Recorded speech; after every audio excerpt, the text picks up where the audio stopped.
Aviwe, thanks for your time. Busy weekend for you. Very busy, very busy.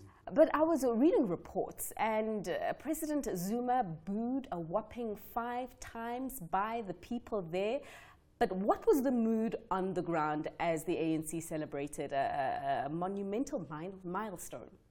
Fifi, the laid-back city of East London came alive this weekend, and this week, in fact. Lots of celebrations, lots of excitement. It was a vibrant times for the ANC as they celebrated their 106th anniversary. Lots of speeches were made, discussions were made, but the big question that everyone wanted to know wasn't actually discussed, and that is, when will President Jacob Zuma be removed? We saw how the people felt about it on the ground with the booing that you mentioned there. As he came in with President Kenyatta, the first instant, as he came in with President Kenyatta, he was booed. He came in 45 minutes late, might I add. The booing was ongoing. It later came, even Gweda Mantashe, the new national chairperson, alluded to the president being late, mentioning that now it's a new party, so if you're late, you're going to be left behind. So that, I thought, was a cheap jab from him, if I might add. But the booing continued. Even Cyril Ramaphosa had to intervene one time, trying to calm down the crowd, letting them know that this is not what we came for. We're here to unite the party. Because even in his speech, when he alluded, he gave credit to President for making the free higher education announcement. When he made that, giving credit to President Jacob Zuma, the booing still continued. So he had to settle everyone down.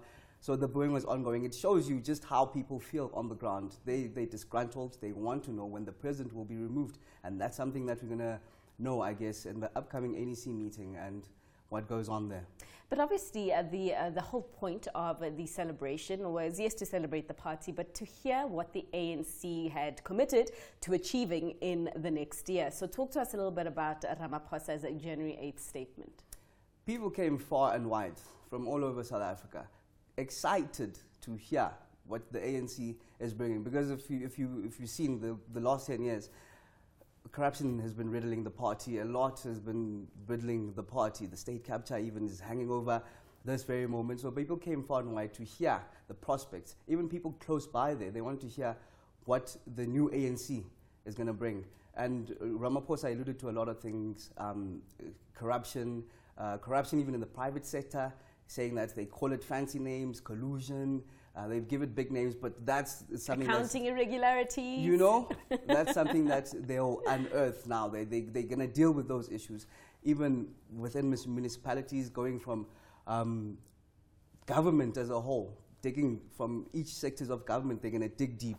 We spoke to a couple of people on the ground, and they gave us their prospects and what they were hoping for and why they actually came there. We spoke to a couple of them in the stadium, 60,000 seater. They were there. We spoke to them. I am highly impressed by his speech because he has said in this year of Nelson Mandela and Comrade Albertina Sisulu, we need to renew the African National Congress and unify it. And I'm highly impressed by his speech because he has alluded to the question of unemployment, especially by the young people. Well, the corruption and factionalism ravaging the movement is part of what he's going to attend to. We are all highly impressed with this piece. I'm very much excited. We want to understand the timelines. If we're talking consequence management, because the corruption, it's been ongoing, unabated. We want to understand that he takes it seriously. He has said he is going to start from national to provinces to municipalities. We want to understand when. Well, we were there, some of the people that you spoke to on the ground. I like that in terms of wanting to know the timelines, because it can't be all talk. The people clearly wanted Ramaphosa and the ANC to commit themselves to specific dates where they would achieve this. And the other person that you spoke to, talking about jobs, particularly for the young people. Talk to me more about that and what the young people had to say there. The young people, as I mentioned, everyone is pretty excited and interested as to what Ramaphosa is going to bring to the table. Because as you heard over there, they want timelines, they want specifics, because they've been getting nothing, basically. If you look at places like Scenery Park, you look at places like Zipunzana, after 23 years of democratic South Africa, you'd be shocked. Like, it's heart-wrenching. Even the crew and I, while we were there, we were just taken aback as to the lack of service delivery. People still using izinyoka, if I can call it that, cable wire, illegal theft. It was just a saddening situation. So people were interested into what Ramaphosa is going to say. They were interested in the timelines, in fact. They don't want just speeches anymore. They want radical solutions. They want words that will be implemented. That's why Ramaphosa, I think, is going to have a difficult task in terms of proving to the people what's going to happen. You see that visual over there? It's shack after shack. It's just these people. Absolute you see, squalor. When it rains, the water goes inside.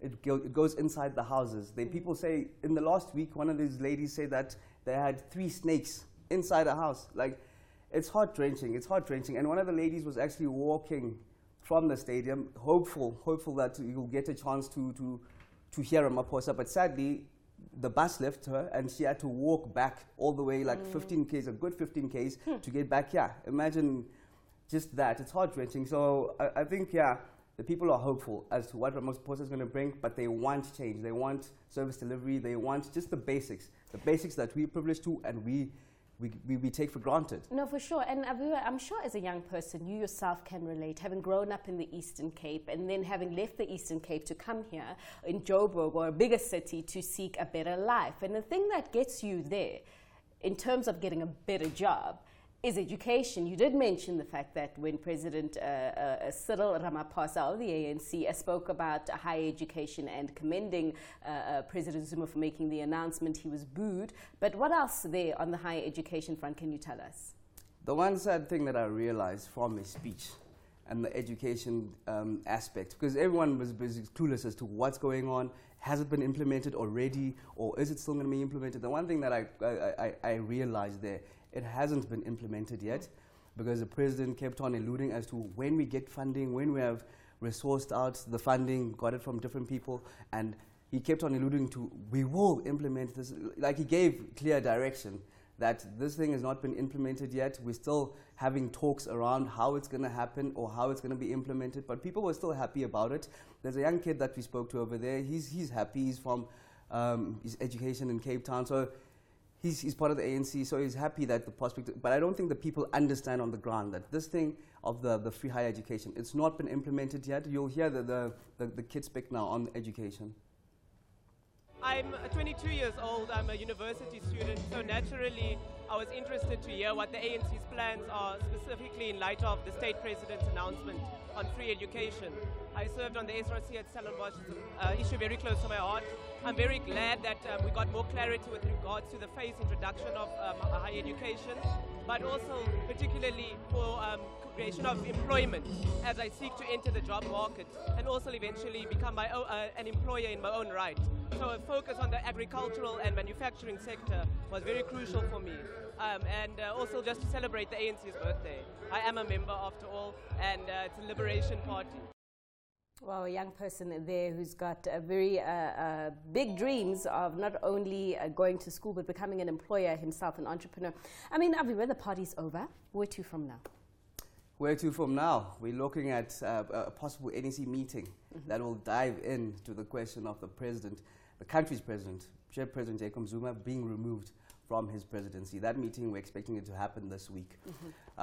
He might have dodged the bullet in the first one that came across, but I highly doubt that he'll dodge it this time.